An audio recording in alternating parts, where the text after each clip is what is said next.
انہ من یشرک باللہ فقد حرم اللہ علیہ الجنہ ومأواہ النار وما للظالمین من انصار. مرنے سے پہلے اے مسلمان کر لے اس پہ غور. قرآن کا مسلمان اور ہے، پاکستان کا مسلمان اور. بخاری اور مسلم دونوں میں حدیث ہے. عبداللہ ابن مسعود رضی اللہ تعالیٰ عنہ کہتے ہیں ایک دن نبی علیہ السلام ممبر پہ چڑھے اور میں آڈینس میں نیچے بیٹھا ہوا تھا، تو رسول اللہ نے کہا عبداللہ ہمارے قریب آؤ. میں قریب گیا، کہا عبداللہ ہمیں قرآن سناؤ. ان کا یا رسول اللہ قرآن تو آپ پہ نازل ہوا ہے. آپ نے فرمایا کہ مجھے دوسروں سے سن کے لطف آتا ہے. تو عبداللہ ابن مسعود کہتے ہیں کہ میں قرآن حکیم پڑھنا شروع کیا اور سورہ نساء کی میں نے تلاوت شروع کی. آپ شوق دیکھیں کہ سورہ نساء شروع کی، انہوں نے 40 آیات پڑھ دی. نبی علیہ السلام ممبر پہ بیٹھے ہوئے ہیں اور وہ نیچے قرآن تلاوت کر رہے ہیں اور حضور اس کا لطف اٹھا رہے ہیں. اور جب آیت نمبر 41 پہ پہنچے نا، فَكَيْفَ إِذَا جِئْنَا مِن كُلِّ أُمَّةٍ بِشَهِيدٍ، وہ کیسا دردناک وقت ہوگا قیامت کا کہ جب ہم ہر امت میں سے ایک گواہ کو، اس امت کے پیغمبر کو اٹھائیں گے. کس لیے؟ کہ بتائے کہ اس نے دعوت کا کام کیا تو اس کے اگینسٹ اس کی امت نے کیسا رسپانس کیا. وَجِئْنَا بِكَ عَلَىٰ هَٰؤُلَاءِ شَهِيدًا، اور اے محبوب صلی اللہ علیہ وآلہ وسلم ہم آپ کو گواہ بنا کر اٹھائیں گے ان کے اوپر جن میں آپ کو مبعوث کیا گیا. بس یہ آیت سننی تھی. امت تو کہتی ہے جو کچھ بھی ہے محبوب کی امت سے ہے، اور محبوب کیا فرما رہے ہیں؟ عبداللہ بس کرو، عبداللہ بس کرو. کہتے ہیں میں نے نگاہ اٹھا کے حضور کی طرف دیکھا تو آپ کی دونوں آنکھوں سے زارو قطار آنسو جاری تھے کہ مجھے اپنی امت کے خلاف قرآن کی اس آیت کے تحت گواہی دینی پڑے گی. حضور اس لیے رو رہے ہیں کہ مجھے گواہی دینی پڑے گی کہ میری امت نے قرآن کو چھوڑ دیا، میرے دین کو پس پش ڈال دیا، اور امت امید لگائی بیٹھی ہے حضور نے شفاعت کرنی ہے. آپ دیکھیں کتنا فرق ہے. بخاری مسلم دونوں میں حدیث ہے، نبی علیہ السلام نے فرمایا جو لوگ زکوٰۃ نہیں ادا کرتے اپنے مال کی، کان کھول کر سن لو، ایسا نہ ہو کہ قیامت والے دن کسی کی گردن پہ اس کی وہ بکری سوار ہو جو بکریوں کا ریوڑ اس نے رکھا ہوا ہے اور اس نے اس کی زکوٰۃ نہیں دی، اور وہ مجھے پکار رہا ہو اغثنی یا رسول اللہ، یا رسول اللہ میری مدد کیجئے، میں تمہارے کچھ کام نہیں آؤں گا، میں نے جو کچھ بتانا تھا دنیا میں تمہیں بتا دیا. آپ حیران ہوں گے، میٹرک میں جب میں پڑھتا تھا 1992 میں، تو بریلویوں کی ایک جماعت تھی انجمن طلباء اسلام ATI، ان کا جو بیج ہوتا تھا نا اس پہ لکھا ہوتا تھا اغثنی یا رسول اللہ. وہ سیدھا بھی ہوتا تھا، گول بھی ہوتا تھا، گرین کلر کا اور گولڈن رنگ کا، اغثنی یا رسول اللہ.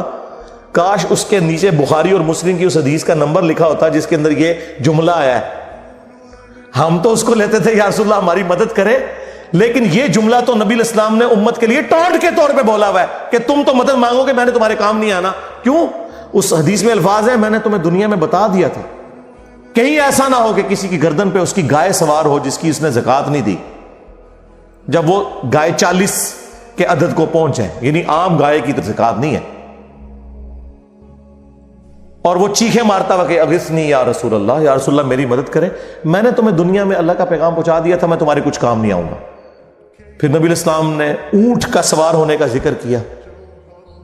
تو اندازہ کریں اللہ کے نبی علیہ السلام نے اپنی امت کو ایک ایک تفصیل کھول کر بیان کر دی، کوئی قسم نہیں چھوڑی، کھول کھول کر باتیں بیان کر دی ہیں، کسی کو وہم بھی باقی نہ رہے. پھر بھی امت کو خیال نہ آئے تو الگ بات. پھر حجۃ الوداع سے جو واپسی پہ نبی علیہ السلام نے غدیر کا خطبہ دیا ہے، غدیر خم کا، صحیح مسلم میں ہی اوپر تلے 4 احادیث ہیں 6225 سے 6228 تک. اے لوگو آگاہ ہو جاؤ، میں بھی ایک انسان ہوں، قریب ہے کہ اللہ کا قاصد یعنی موت کا فرشتہ میرے پاس آئے اور میں اس کی دعوت قبول کر لوں. میں اپنے بعد تم میں 2 بھاری چیزیں چھوڑ کے جا رہا ہوں. ان میں سے پہلی چیز اللہ کی کتاب ہے، اس میں ہدایت ہے، اس میں نور ہے، یہ اللہ کی رسی ہے.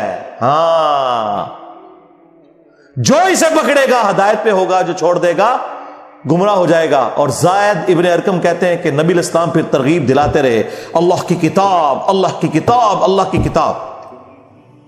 جو قرآن میں آیا تھا نا وَاعْتَصِمُوا بِحَبْلِ اللَّهِ جَمِيعًا وَلَا تَفَرَّقُوا، اللہ کی رسی کو مضبوطی سے پکڑ لو، فرقوں میں مت بٹو. وہ قرآن ہے غدیر خم کی حدیث میں.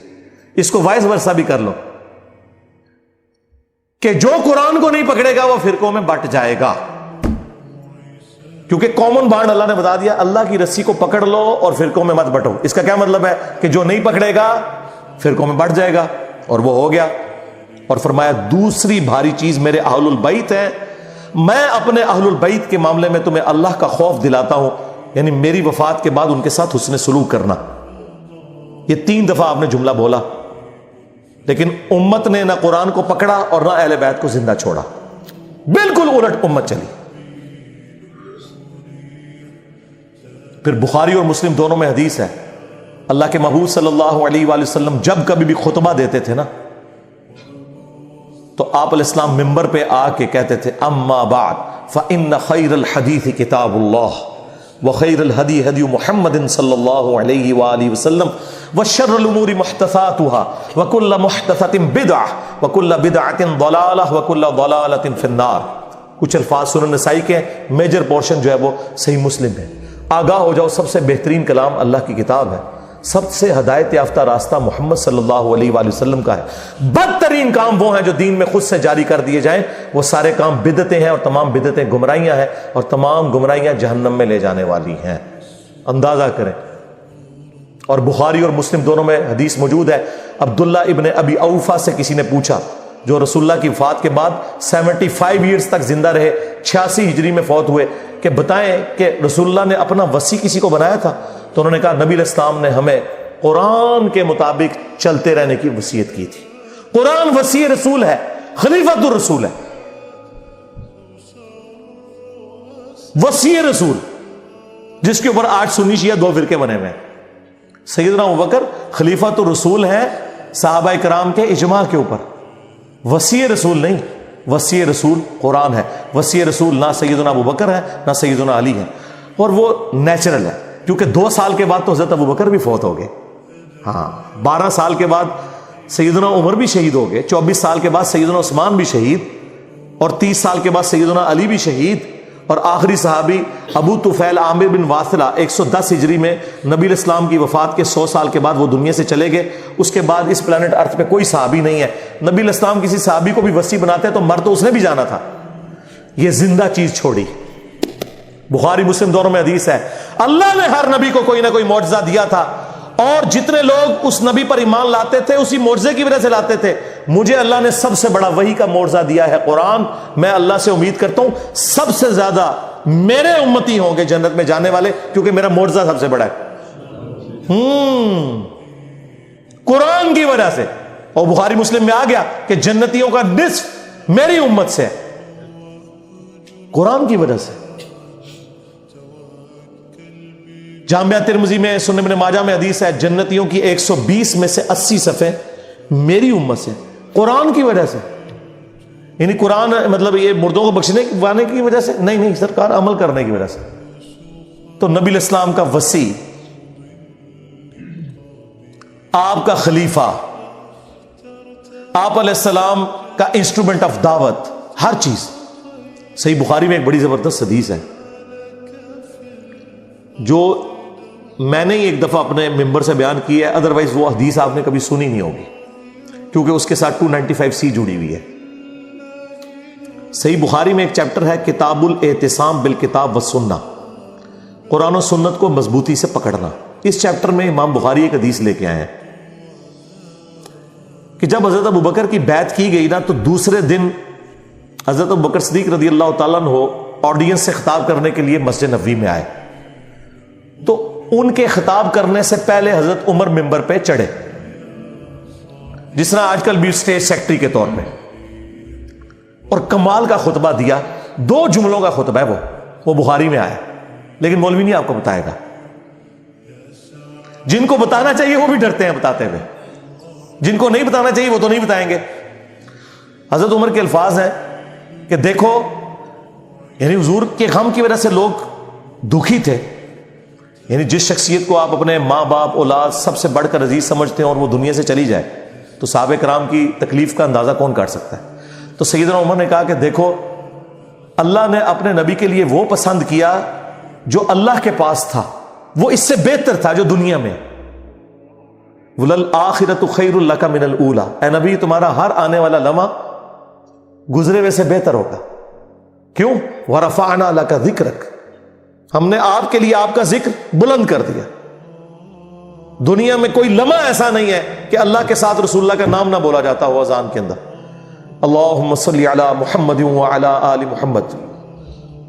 تو حضرت عمر کے الفاظ ہیں کہ اللہ تعالیٰ نے وہ پسند کیا جو تمہارے نبی کے لیے بہتر تھا، لیکن اللہ نے تمہارے لیے تمہارے نبی کے جانے کے بعد وہ کتاب چھوڑ دی ہے جس کتاب کے ذریعے اس نے اپنے نبی کو ہدایت دی تھی۔ اب یہ بڑا خطرناک جملہ تھا، خطرناک جملہ تھا، خطرناک سے بھی اگلا ورژن۔ تم بھی اس کتاب کو پکڑو گے تو ہدایت پہ قائم رہو گے۔ اور پھر اس جملے کو ریپیٹ کیا، اس کتاب کو کہ جس کتاب کو تمہارے نبی کی ہدایت کا ذریعہ بنایا۔ اچھا اس کا یہ مطلب نہیں نعوذ باللہ کوئی رسول اللہ گمراہ تھے، نہیں، قرآن میں واضح آیت ہے ما ضل صاحبکم وما غوا، تمہارے نبی نہ کبھی بہکے ہیں نہ کبھی بہرا چلے ہیں۔ یہاں پہ بھی ضلہ کا لفظ آیا ہے۔ یہ کیا ہے جو قرآن حکیم میں اللہ تعالیٰ نے فرمایا ووجدک ضالا فہدی، اے نبی ہم نے آپ کو اپنی محبت میں خود رفتہ پایا اور ہدایت کے بلند ترین مرتبے پر پہنچا دیا۔ ضال کا مطلب گمراہی بھی ہوتا ہے، ضال کا مطلب کسی کی محبت میں ڈوبنا بھی ہوتا ہے۔ ان ابانا لفی ضلال مبین، حضرت یعقوب کے بیٹوں نے جو خود صحابی تھے اپنے باپ کے بارے میں کیا کہا تھا کہ ہمارے ابا جان تو یوسف کی محبت میں ڈوب چکے ہیں۔ اب وہاں ترجمہ فی ضلال مبین کا یہ تو نہیں کرتے کہ ہمارے ابا گمراہ ہو چکے ہیں، وہ تو کافر ہو جاتے، اپنے پیغمبر ابے کو کہتے تو نہیں۔ ووجدک ضالا فہدی، احمد بریلوی نے بالکل صحیح ترجمہ کیا، مولانا مودودی نے بھی صحیح ترجمہ کیا، اپنی محبت میں خود رفتہ پایا اور ہدایت کے اعلیٰ منزل کو پہنچا دیا۔ یہی مضمون سورہ شورى میں بھی ہے کہ ہم نے اس قرآن کے ذریعے اے نبی آپ کو اس اعلیٰ درجے پر پہنچایا۔ ما کنت تدری ما الکتاب ولا الایمان، اس قرآن کے نزول سے پہلے آپ نہ کتاب جانتے تھے نہ ایمان کی تفصیلات، بلکہ اللہ نے اس کو ہدایت اور نور کا ذریعہ بنایا۔ وَإِنَّكَ لَتَهْدِي إِلَىٰ صِرَاطٍ مُسْتَقِيمٍ، اور نبی بے شک اب آپ بھی لوگوں کو ہدایت کی طرف بلاتے ہیں۔ تو نبی علیہ السلام، وہ میں بتا رہا تھا خطبہ کیوں نہیں لوگ بیان کرتے تھے، اس میں جو حضرت عمر کا جملہ ہے نا کہ اللہ نے اس کتاب کے ذریعے تمہارے نبی کو ہدایت دی، تو اب اس کے لوگ ڈرتے تھے یار یہ تو کہیں گے نبی کو گمراہ مان رہے ہیں۔ بھائی تم ایکسپلین کرو، ہم نے بھی کر دیا۔ یہ کبھی بھی خطبہ بیان نہیں ہوا، اور یہ خطبہ صحیح بخاری میں لکھا ہوا ہے۔ حضرت عمر فاروق رضی اللہ تعالیٰ عنہ نے حضرت ابوبکر کی خلافت اسٹیبلش ہونے کے دوسرے دن خطبہ دیا، کمال کا خطبہ ہے۔ اور قرآن اتنا سٹرونگ ہے اس حوالے سے کہ بخاری مسلم میں جو حدیث شفاعت ہے، جو نبی علیہ السلام ہماری شفاعت کریں گے انشاءاللہ، اس کے اینڈ پہ آتا ہے کہ نبی علیہ السلام کہتے ہیں جب میں آخری دفعہ جہنم کی طرف جاؤں گا تو داروغہ جہنم مالک علیہ السلام مجھ سے کہیں گے یا رسول اللہ اب آپ کا کوئی امتی بھی دوزخ میں باقی نہیں ہے سوائے اس کے جسے قرآن نے جنت میں جانے سے روک رکھا ہے۔ قرآن جب روک لے گا نا تو کوئی نہیں بچا سکتا۔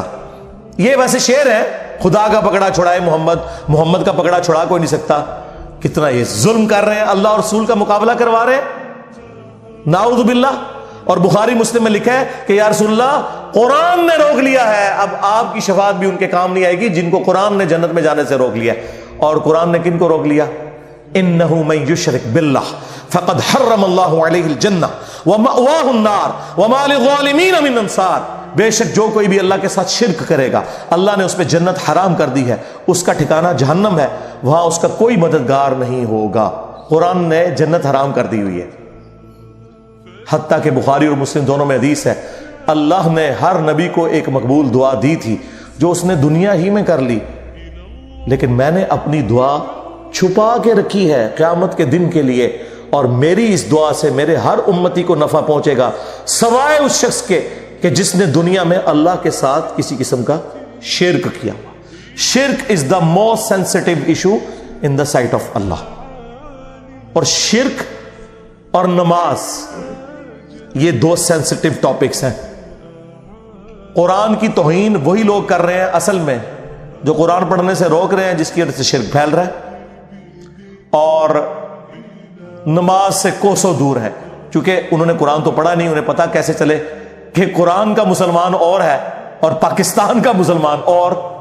ہاں، مرنے سے پہلے اے مسلمان کر لے اس پہ غور، قرآن کا مسلمان اور ہے، پاکستان کا مسلمان اور۔ بچھڑ گیا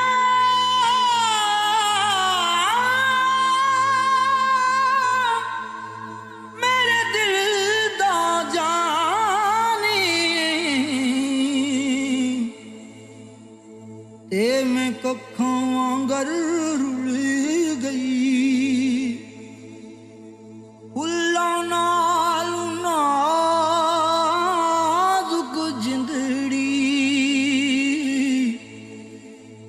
میری وچ کنڈیاں دے رل گئی، کم سجنا دے مار مکا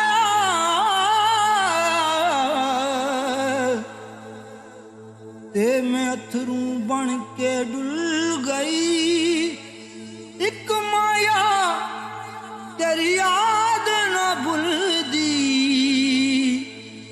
باقی ہر شے جگ دی بھول گئی۔